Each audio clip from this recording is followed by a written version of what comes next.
Aujourd'hui, je vais te raconter un épisode sombre de l'empire de Pablo Escobar, une trahison qui a marqué un avant et un après. Une femme éblouissante nommée Isabella a osé jouer avec le feu, en s'alliant secrètement au cartel de Cali, mais ce qui s'est passé ensuite a laissé tout le monde sans voix. Aide-nous à atteindre les 1000 abonnés. Abonne-toi à la chaîne et dis-nous en commentaire de quelle partie du monde tu nous écoutes. La méfiance est née en plein paradis.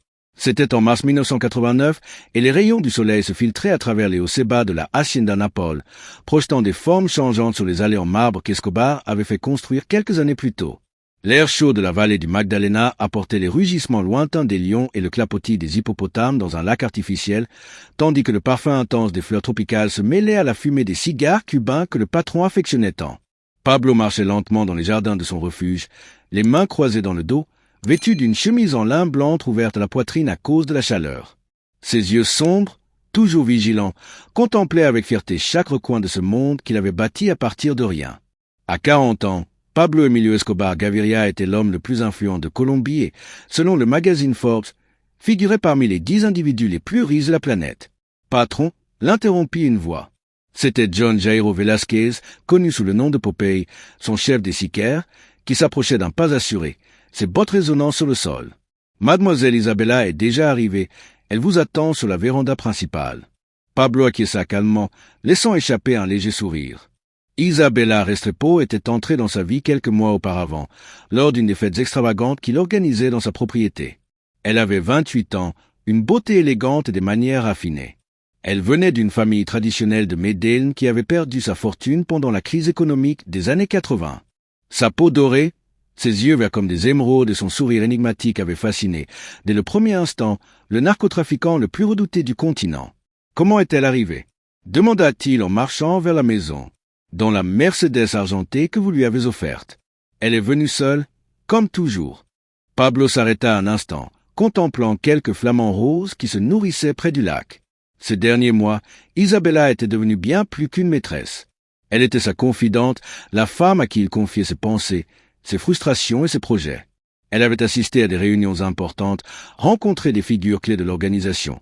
Elle avait commencé à lui faire confiance comme il ne faisait confiance qu'à son cousin Gustavo Gaviria. « Popeye, dit Pablo, sans détourner les yeux des oiseaux. As-tu remarqué quelque chose d'étrange chez Isabella ces derniers temps ?» Le tueur à gages fronça les sourcils, analysant la question avec attention. John Jairo savait déjà reconnaître les nuances dans la voix de son patron et il percevait une tension inhabituelle lorsqu'il était question de cette femme. Dans quel sens, patron?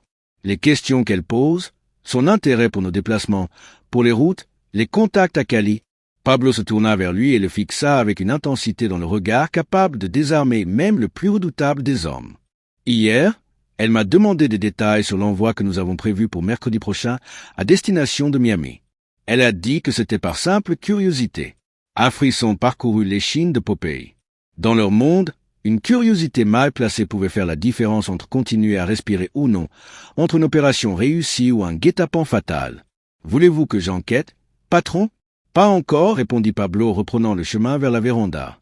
« Mais reste vigilant et place quelques-uns de nos hommes à proximité pendant que nous parlons aujourd'hui. » Alors qu'ils approchaient de la maison, Pablo se rappela la nuit précédente, dans son appartement de l'immeuble Monaco, à Medellín.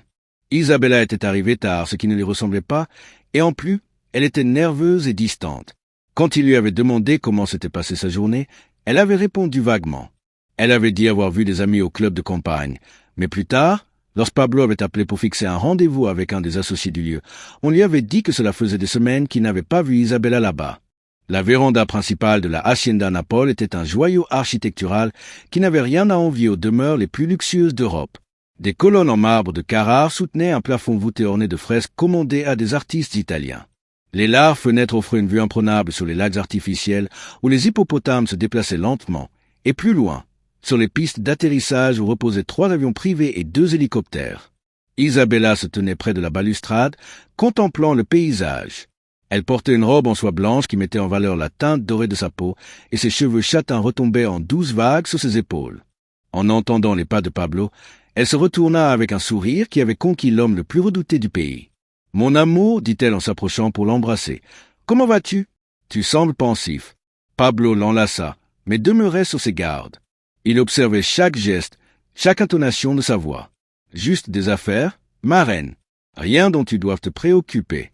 Ils s'assirent sur les meubles en osier élégamment décorés, tandis que les domestiques servaient un whisky écossais vieilli de 30 ans et de petits amuse-bouches préparés par le chef français que Pablo avait engagé pour les occasions spéciales.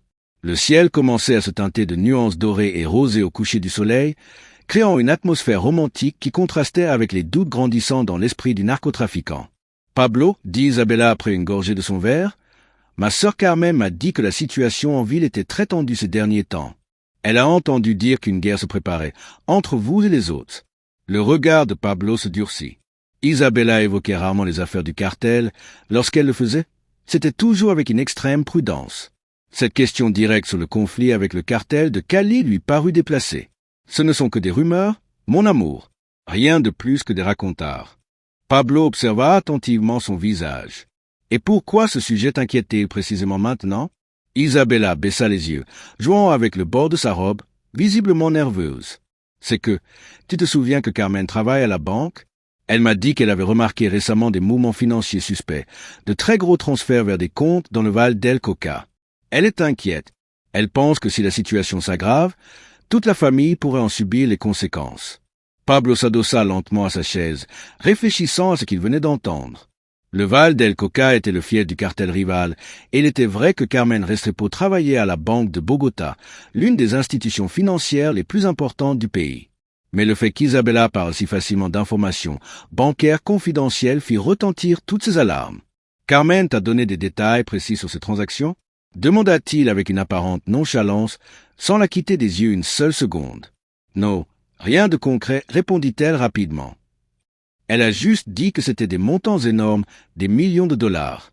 Puis, avec un sourire qui semblait vouloir dissiper la tension, elle changea de sujet. « Mais je ne veux plus parler de choses sombres. Dis-moi, comment va ta mère? Ça fait longtemps que je ne l'ai pas vue. » Mentionner Hermilda Gaviria, c'était toucher un point sensible.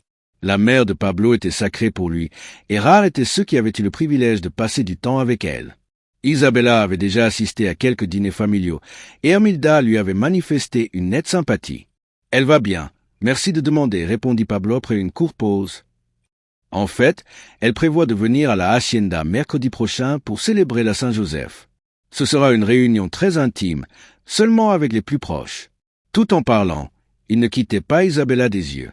L'espace d'un instant, il aperçut une lueur dans son regard, une étincelle fugace de curiosité, aussitôt remplacée par une expression douce. « C'est merveilleux. J'adorais être là pour l'accueillir comme elle le mérite. Bien sûr, ma reine. Ce sera un plaisir de t'avoir parmi nous. » Mais Pablo savait parfaitement qu'aucun événement n'était prévu ce mercredi-là. Ce n'était qu'un piège, un appât pour vérifier si ses soupçons étaient fondés. Si Isabella transmettait réellement des informations au cartel de Cali, cela ne tarderait pas à se savoir, car les ennemis commenceraient à se préparer à ce supposé rassemblement. À mesure que la conversation dérivait vers des sujets inoffensifs, Pablo ne baissait pas sa garde. Il observait chaque geste, chaque nuance dans la voix d'Isabella, avec la précision instinctive d'un chasseur. Des années à survivre dans les rues de Médine l'avaient transformé en maître de l'intuition, un expert dans l'art de détecter la trahison avant même qu'elle ne prenne forme. Le soleil avait déjà complètement disparu lorsqu'Isabella annonça qu'elle devait retourner en ville. Pablo l'accompagna jusqu'à la voiture, une Mercedes-Benz argentée qu'il lui avait offerte pour son anniversaire. Il l'embrassa doucement sur les lèvres, sans laisser transparaître la tempête qui grondait dans son esprit. Lorsque le véhicule disparut entre les arbres bordant le chemin menant à la roue principale, Pablo savait déjà exactement quelle serait la prochaine étape. Popeye, aplaté-il en allumant un de ses précieux cigares cubains, met en place une surveillance discrète sur Isabella. Je veux un suivi constant, jour et nuit. Découvre tout, avec qui elle rencontre, où elle va, ce qu'elle fait quand elle n'est pas avec moi. Puis il relâcha une épaisse bouffée de fumée, les yeux perdus dans le vide. J'ai le pressentiment que quelqu'un de très proche joue avec le feu, ajouta-t-il d'un ton glacial. Et si j'ai raison, cette personne va bientôt découvrir pourquoi personne, absolument personne, ne trahit Pablo Escobar et reste en vie pour le raconter. La fumée s'élevait lentement vers le ciel étoilé d'Antioquia. Au loin, au milieu de la végétation dense, on entendit le rugissement d'une panthère, un son ancien et sauvage qui semblait annoncer la tempête approchant Médine. Pablo Escobar avait bâti son empire sur 3 valeurs inébranlables, la loyauté, le respect et la crainte. Et lorsque l'un de ces piliers était menacé, sa réaction était toujours la même, rapide, impitoyable et exemplaire. Si Isabella Restrepo jouait vraiment un double jeu, elle découvrirait bientôt, dans sa propre chair, pourquoi son nom était prononcé avec peur dans les ruelles les plus sombres de Colombie, mais aussi dans les salons les plus puissants de Washington. La chasse venait de commencer, et dans cette partie, un seul en sortirait vivant. Le piège était en train de se refermer. 3 jours s'étaient écoulés depuis cette conversation à la Hacienda Naples, et Pablo Escobar n'avait presque pas fermé l'œil, dormant à peine 2 heures d'affilée. Son intuition, aiguisée au fil des années passées à survivre dans les quartiers les plus dangereux de Medellín, ne cessait de l'alerter. Quelque chose n'allait vraiment pas. Depuis son bureau privé situé dans l'immeuble Monaco, au cœur du quartier huppé d'El Poblado, il observait le ciel gris de l'aube à travers les vitres blindées. Le Pentouse était une démonstration claire de la domination totale qu'il avait atteinte. Les murs étaient décorés d'œuvres originales de maîtres comme Botero et Picasso, tandis que les meubles en cuir importé et les tapis orientaux tissés à la main évoquaient un luxe élégant et maîtrisé. Pourtant, ce matin-là, même la vue privilégiée du 22e étage sur Medellín ne parvenait pas à apaiser l'inquiétude qui s'était installée en lui comme une ombre persistante. Le bruit subtil de la porte qui s'ouvrait interrompit le fil de ses pensées. Popeye entra avec la discrétion qui le caractérisait, se déplaçant avec la précision silencieuse d'un chasseur. Dans ses mains, il tenait une pochette beige qui semblait contenir des vérités bien trop lourdes. « Patron, dit-il en déposant l'enveloppe sur le bureau en acajou, nous avons déjà le rapport de surveillance. » Pablo écrasa lentement le cigare qu'il tenait entre les doigts et tendit la main pour saisir la pochette.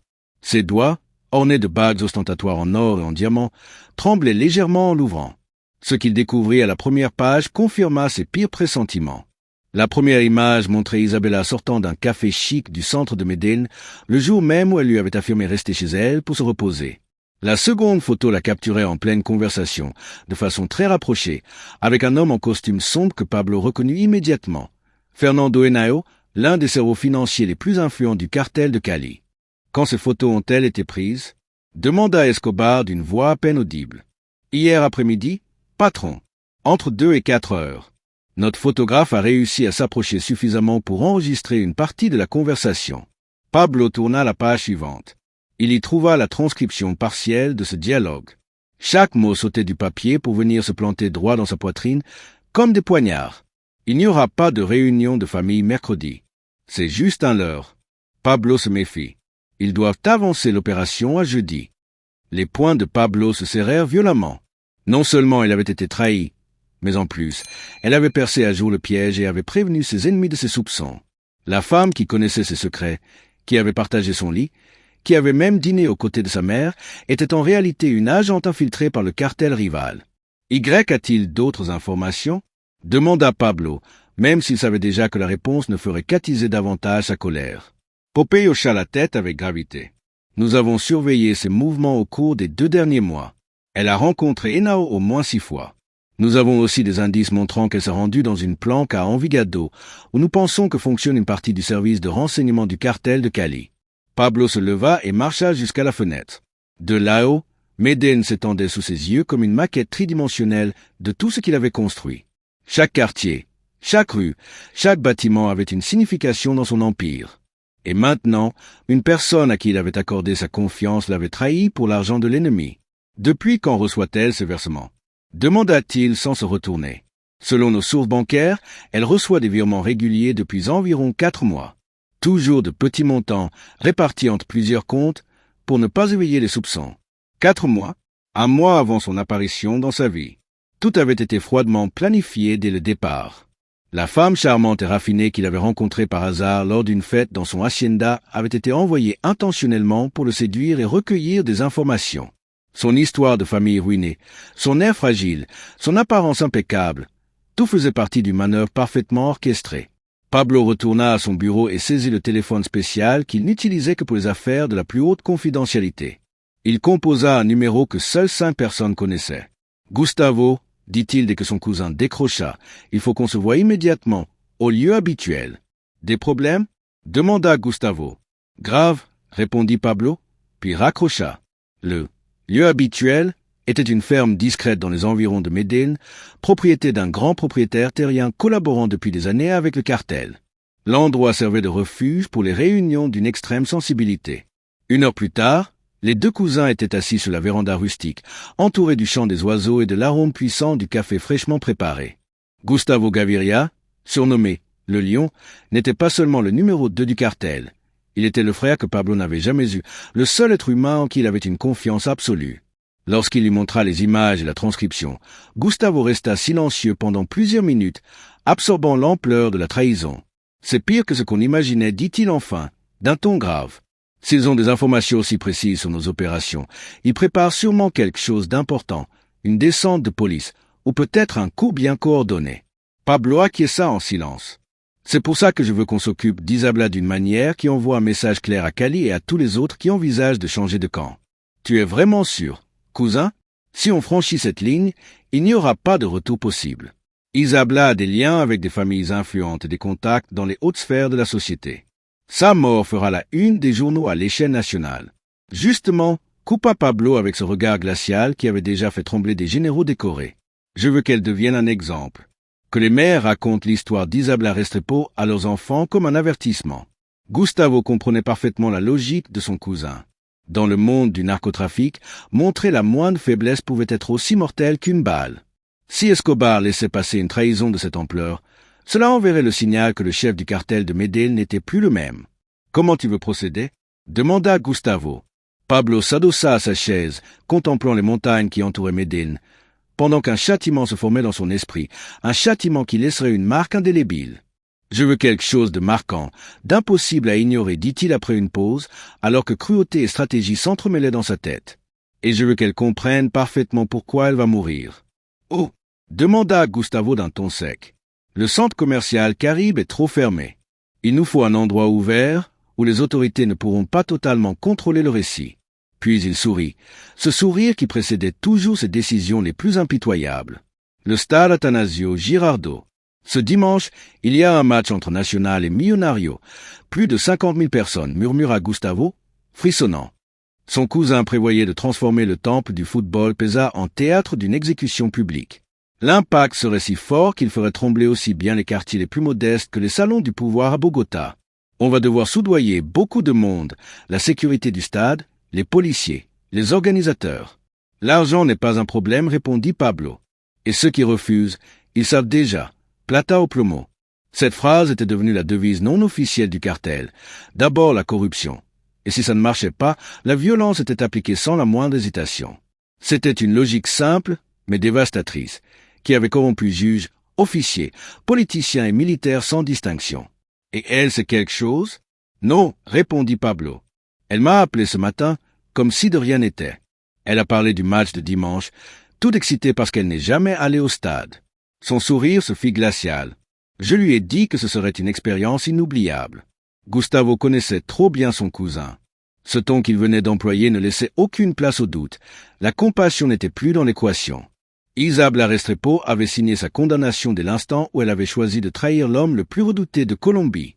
Combien d'hommes allons-nous avoir besoin? Assez pour prendre le contrôle du stade pendant 5 minutes. Après ça, on disparaît comme si on n'avait jamais été là. Pablo se leva de sa chaise, mettant fin à la conversation. Et assure-toi, Gustavo, que les caméras de télévision captent tout. Je veux que chaque foyer de ce pays voie ce qu'il en coûte de trahir Pablo Escobar.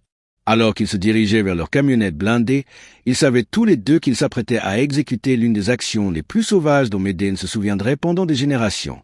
Progta à ChatGPT. Dans le monde qu'il habitait, la compassion n'était pas une option. La cruauté n'était pas simplement une ressource. C'était une nécessité. Un moyen de respirer, de commander, de survivre.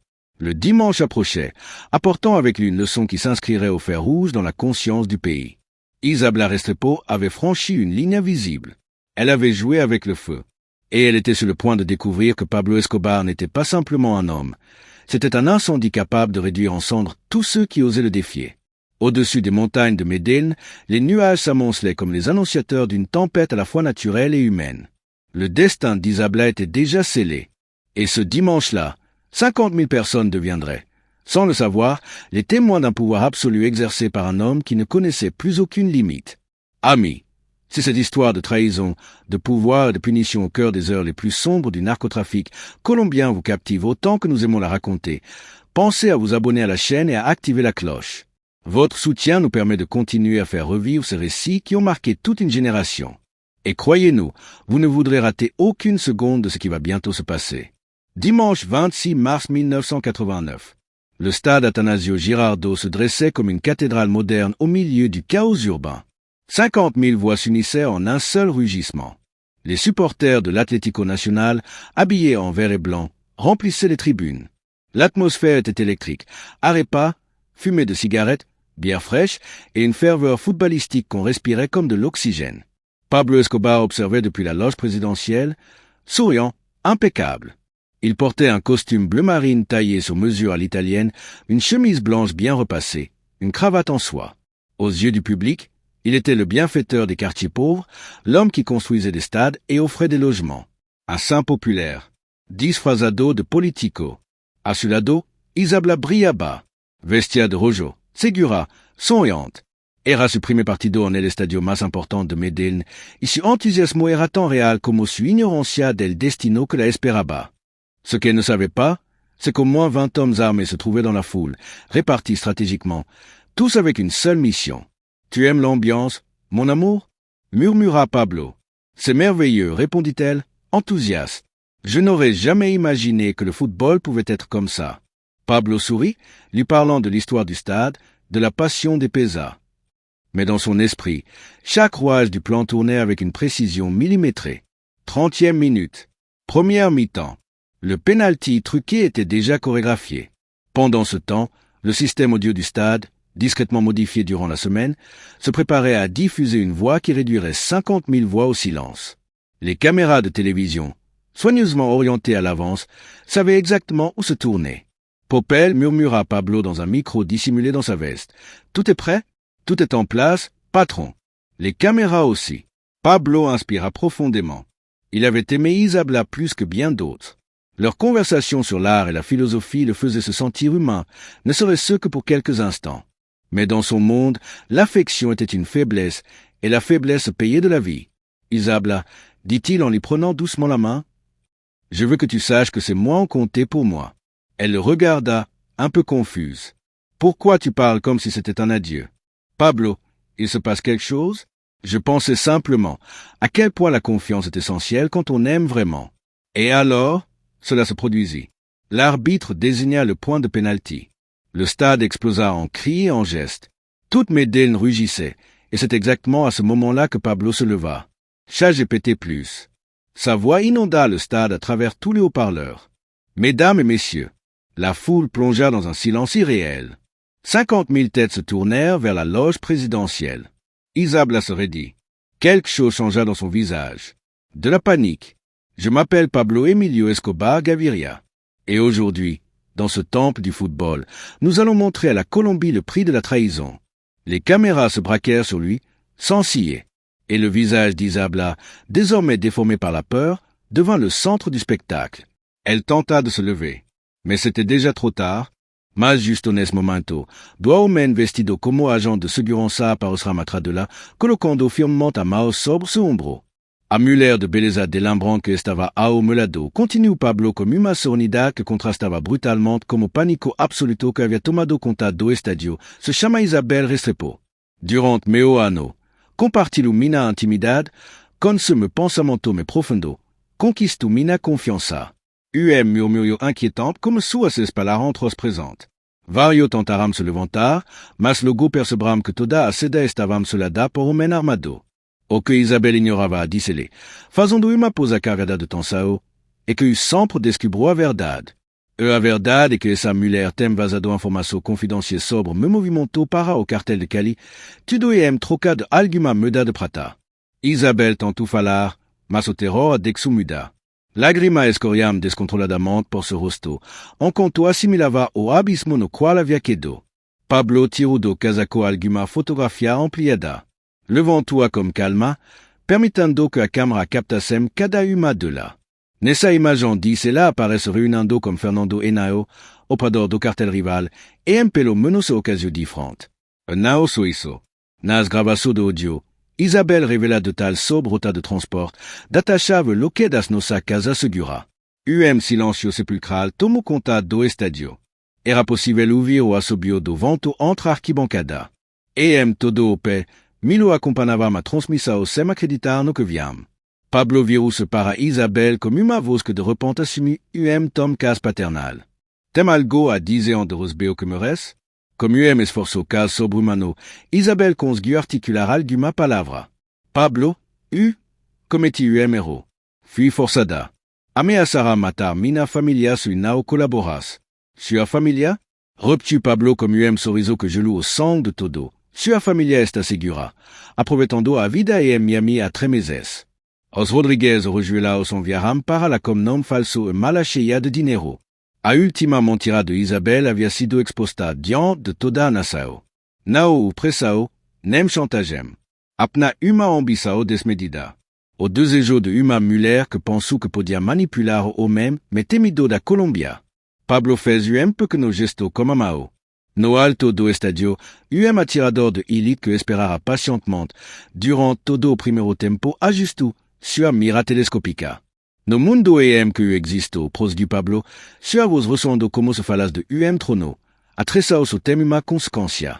E essa consequência precisa ser publica, precisa marcar, precisa se tornar aviso vivo para qualquer que cogite me virar à costa. Isabelle éclata en sanglots, incapable de contenir la peur qui l'envahissait. Elle comprenait enfin qu'il n'y aurait aucune compassion, aucune issue possible. Chaque larme, chaque expression de panique fut captée par les caméras et retransmise dans chaque recoin du pays. C'était un avertissement clair, pour le cartel de Cali, pour le gouvernement à Bogota, et pour quiconque oserait le défier. Pablo leva son bras droit vers le ciel. « Je suis Pablo Escobar », déclara-t-il d'une voix ferme, et personne, absolument personne, ne me trahit et vit pour le raconter. Sans changer d'expression, il abaissa lentement le bras. Le coup de feu retentit comme un éclair fendant le silence du stade. Le corps d'Isabella s'effondra instantanément. Le rouge de sa robe se confondit avec le sang qui jaillissait, tandis que la vie quittait son corps sous les yeux de 50 000 spectateurs et de millions de téléspectateurs. Le silence qui suivit était plus écrasant que n'importe quel cri. On n'entendit pas une seule voix. Il n'y eut pas un seul mouvement dans les tribunes. Même les joueurs sur le terrain restèrent figés, incapables de comprendre ce qu'ils venaient de voir. Pablo s'approcha du corps d'Isabella, lui ferma doucement les yeux et récita à voix basse une prière en latin qui se rappelait de son enfance. Puis, il se releva et fixa directement les caméras. « Vous pouvez reprendre le match », annonça-t-il, imperturbable. Pendant que le personnel du stade emportait le corps sans bruit, Pablo ne quitta pas la loge présidentielle. Il y resta durant les 60 minutes restantes du match, saluant occasionnellement la foule comme si rien d'inhabituel ne s'était produit.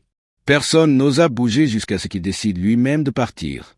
Lorsque le match prit fin, avec une victoire 2-0 pour Nacional que personne ne retiendrait pour le score, Pablo quitta les lieux escorté par ses hommes de confiance.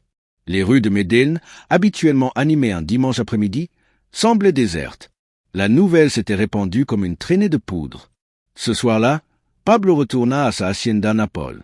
Il s'installa dans son coin préféré de la véranda, observant les hippopotames glisser paisiblement dans les eaux du lac artificiel. Pour la première fois depuis plusieurs jours, il sentait que tout était à sa place. Il avait envoyé un message que personne n'oserait ignorer. Probita à ChatGPT. À Cali, les chefs du cartel rival tenaient une réunion d'urgence pour réévaluer leur stratégie face à Escobar. Dans la capitale, le président César Gaviria recevait des rapports alarmants demandant un renforcement immédiat de la sécurité nationale. Pendant ce temps, à Washington D.C., les agents de la DEA révisaient leurs protocoles afin de mieux protéger leurs informateurs. Pablo Escobar avait transformé un stade de football en une scène de domination incontestée. Isabella Restrepo, désormais entrée dans la légende, serait à jamais le symbole du prix à payer pour trahir le patron. Et toute la Colombie se souvenait à nouveau pourquoi Escobar était l'homme le plus redouté d'Amérique latine. Le silence qui régnait à Medellín cette nuit-là n'était pas un signe de respect, mais une manifestation de terreur pure. Un silence né de la conscience collective qu'un seul homme était capable de détruire des vies, de défier des gouvernements et de faire trembler toute une nation sans même scier. Si cette scène bouleversante vous a donné des frissons autant qu'à nous en la racontant, nous vous invitons sincèrement à rejoindre notre communauté d'abonnés. Votre soutien est essentiel pour que nous puissions continuer à explorer et à narrer ces chapitres aussi intenses qu'obscurs de notre histoire. Nous savons que cette fin fut glaçante, mais ce qui s'est passé dans le stade ne fut pas une conclusion. Ce fut le commencement d'une nouvelle ère. Ce qui a eu lieu cet après-midi-là a changé à jamais les règles du jeu. Suivez-nous pour découvrir comment cet acte brutal de vengeance a modifié l'équilibre des pouvoirs en Colombie. Bienvenue dans le prochain chapitre, le prix de la terreur. 6 mois après ce dimanche sanglant au stade Atanasio Girardot, les conséquences de l'exécution publique d'Isabela Restrepo avaient déjà complètement redessiné le paysage du narcotrafic en Colombie.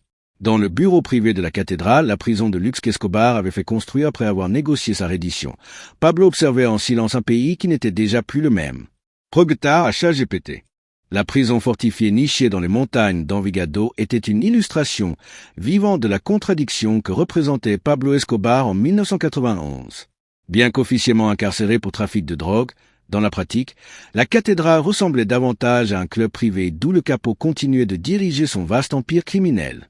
Ce lieu offrait des luxes inimaginables pour une prison, un terrain de football, une discothèque, un bar, un restaurant et des suites dotées de commodités qui feraient rougir les hôtels 5 étoiles de la capitale. Patron. La voix de Popel interrompit ses pensées en entrant dans le bureau, arborant une expression mêlée de fierté et d'alerte. Nous avons le rapport final sur ce qui s'est passé au stade. Pablo leva les yeux du dossier qu'il examinait. Un rapport méticuleux sur les mouvements internes du cartel de Cali, obtenu grâce à ses contacts infiltrés. Depuis la mort d'Isabela, les derniers mois avaient été un mélange intense de victoires stratégiques et de menaces émergentes, bouleversant complètement sa position sur l'échiquier du narcotrafic mondial. Que disent les chiffres ? Demanda-t-il en allumant calmement son habituel cigare. Popel étala plusieurs documents sur l'imposant bureau en acajou. Côté positif, les désertions du cartel de Cali ont été considérables. Selon nos sources, au moins 40 figures de haut rang ont demandé à nous rencontrer au cours des dernières semaines. La peur porte ses fruits, commenta Pablo avec un léger sourire de satisfaction. L'exécution d'Isabela avait été un message clair et percutant. La force de cet acte avait semé la terreur parmi les alliés du cartel rival, au point que beaucoup jugèrent plus prudent de changer de camp plutôt que de risquer une fin similaire. Cette violence savamment calculée entraîna une expansion significative de son pouvoir et de son influence. Et le mauvais côté ? Le gouvernement subit une pression internationale sans précédent, répondit Popel, baissant la voix avec gravité. Les Américains sont furieux.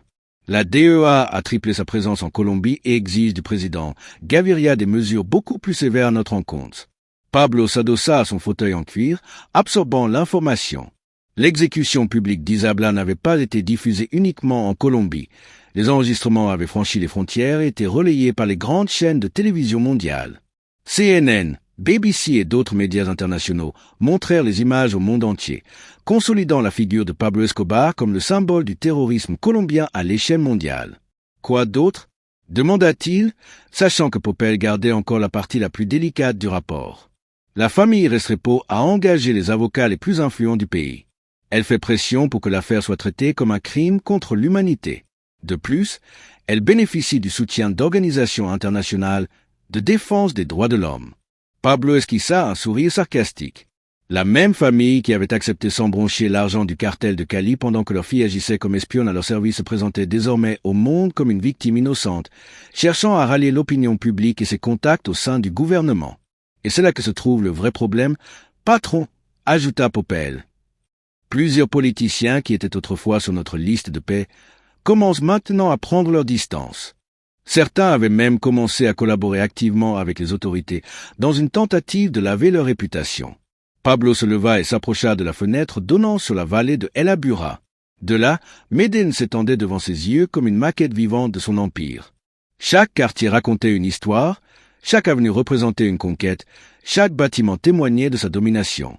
Tu sais ce qu'il y a de curieux dans tout ça, Popel ? Dit Pablo sans se retourner. Isabela n'était qu'une informatrice de bas étage.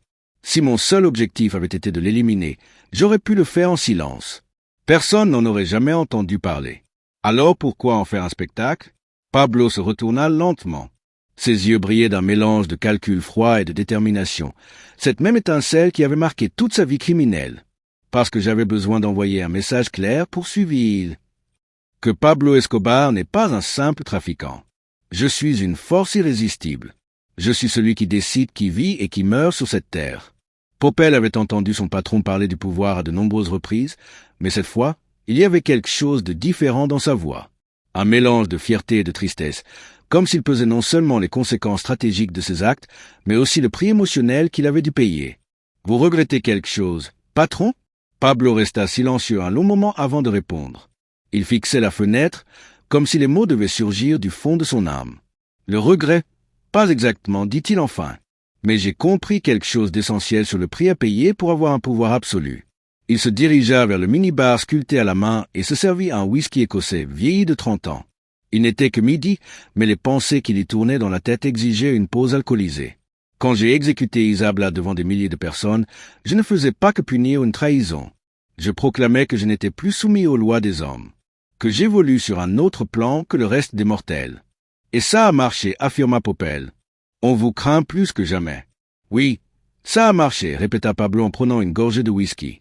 Mais je suis devenu autre chose. Avant le stade, j'étais Pablo Escobar, le chef. Après cela, je suis devenu Pablo Escobar, le monstre. La différence était subtile, mais pour lui, elle était abyssale. Il savait qu'il avait franchi une ligne de non-retour. Non seulement aux yeux du monde, mais aussi aux siens. Ce qui, sur le plan stratégique, avait été brillant, fut, sur le plan humain, une rupture.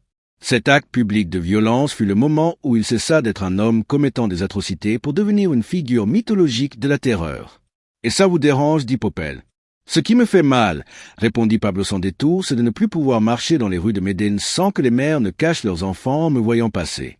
Ce qui me fait mal, c'est que, quand on entend mon nom, la première image qui vient à l'esprit ne soit pas celle des maisons que j'ai construites pour les pauvres, ni des hôpitaux que j'ai aidé à ériger, mais celle d'Isabella s'effondrant dans ce stade. » Popel comprenait ce combat intérieur. Pablo avait toujours soigneusement cultivé l'image d'un bienfaiteur du peuple, un Robin des Bois qui prenait aux riches toxicomanes du Nord pour donner aux pauvres de son pays. Mais cet acte sanglant en public avait effacé toute trace de ce récit. Pourtant, je ne peux pas nier que, d'un point de vue commercial, c'était un coup parfait, ajouta Pablo. Et il avait raison. Après l'assassinat d'Isabella, le cartel de Médine connut son apogée le plus remarquable. Plus de profit, moins de concurrence. La peur, ils le découvrirent, valait plus que n'importe quelle fortune. Depuis ce jour, nos opérations ont augmenté de 40%, et nous avons presque cessé d'avoir des cas de trahison, confirma Popel. Pablo hocha la tête, mais son visage ne montrait aucune joie. Autrefois, de tels chiffres l'auraient rempli de fierté. Tu sais quel a été le vrai prix de ce que j'ai fait ce dimanche-là? Lequel, patron? Mon humanité, répondit-il d'une voix basse, tout en écrasant lentement sa cigarette. Le jour où j'ai ordonné de tuer Isabella devant tout le pays, c'est le jour où j'ai cessé d'être un homme qui faisait des choses terribles par nécessité, pour devenir quelqu'un qui, en lui-même, est terrible. Cette confession venait de quelqu'un qui avait déjà fait tuer des milliers de personnes. Mais ce jour-là, au stade, il comprit qu'il n'était plus simplement un criminel, il était devenu une ombre que même lui avait du mal à affronter. Mais il y avait quelque chose de différent dans cette exécution publique, quelque chose qui avait complètement transformé la nature même de sa brutalité. Les choses auraient-elles été différentes s'il avait pu revenir en arrière? Pablo réfléchit sérieusement à la question. Il ne regrettait pas de lui avoir ôté la vie. Isabella l'avait trahi, et dans son monde, cela se payait de la mort. Cependant, peut-être aurait-il pu faire passer le même message sans devenir le démon qu'il était désormais. Sa réflexion fut interrompue par la sonnerie du téléphone. Popel répondit, et après une brève conversation, se tourna vers Pablo avec un visage grave. C'était leur contact à Bogota.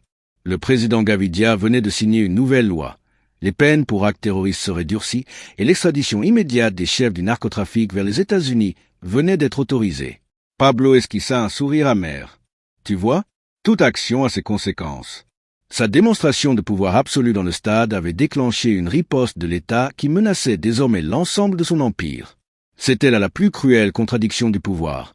En montrant qu'il était intouchable, il avait réveillé précisément les forces capables de le faire tomber. Et maintenant, patron? Pablo se retourna vers la fenêtre.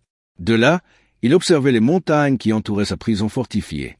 Au loin, il voyait Médine, la ville qu'il avait vue passer de simples voleurs des rues aux criminels le plus redouté du continent. Maintenant, Popel, on fait comme toujours, on survit, on s'adapte et on n'oublie jamais que, dans ce métier, celui qui n'est pas prêt à payer le prix le plus élevé pour le pouvoir devient la monnaie d'échange des autres. Le soleil commençait à se coucher derrière les montagnes d'Antioquia, peignant le ciel avec les mêmes tons écarlates qui, quelques mois plus tôt, avaient taché la robe d'Isabel Restrepo. Pablo Escobar avait déjà prouvé au monde que sa cruauté ne connaissait aucune limite, mais il avait aussi découvert qu'un pouvoir sans limite exige un prix inévitable. L'histoire d'Isabelle s'était terminée ce soir-là, dans le stade, mais les répercussions de sa mort poursuivraient Pablo jusqu'à son dernier souffle. Cet homme qui, un jour, avait rêvé d'être le protecteur des pauvres était devenu le visage même de la peur. Une transformation aussi définitive que la balle qui avait scellé le destin de la femme qui avait osé le trahir. Dans l'univers du narcotrafic, Pablo avait gagné la partie. Mais dans la bataille pour préserver son âme, il avait perdu quelque chose d'irréversible, la chance d'être autre chose qu'un monstre dans les mémoires. Ce récit brutal n'a pas pour but de faire dans le sensationnalisme, mais plutôt de poser des questions profondes. Était-ce juste de punir une trahison avec une telle impitoyabilité? Auriez-vous eu le courage ou la froideur d'agir de la même manière? Était-ce de la stratégie ou les délires d'un psychopathe? Certains diront qu'il a défendu son empire comme le ferait n'importe quel chef, d'autres qu'il a franchi la ligne qui sépare l'homme de l'enfer. La vérité, c'est qu'il n'y a ici ni héros ni méchants, seulement des décisions qui ont marqué à jamais le destin d'un pays. Si ces histoires réelles du monde du narcotrafic vous frappent autant qu'elles nous passionnent à les investiguer, votre abonnement n'est pas juste un clic, c'est un vote de confiance envers un contenu qui n'a pas peur de dire la vérité. Alors que d'autres chaînes vendent de la fiction, nous vous montrons la réalité brute, l'histoire d'une nation qui a vécu dans l'ombre d'un homme ayant choisi de devenir une légende. Vous en voulez encore? Des récits qui vous empêchent de dormir? L'histoire de la Colombie cache des secrets encore plus sombres. Et ce sera à vous de décider si nous devons continuer à les exhumer.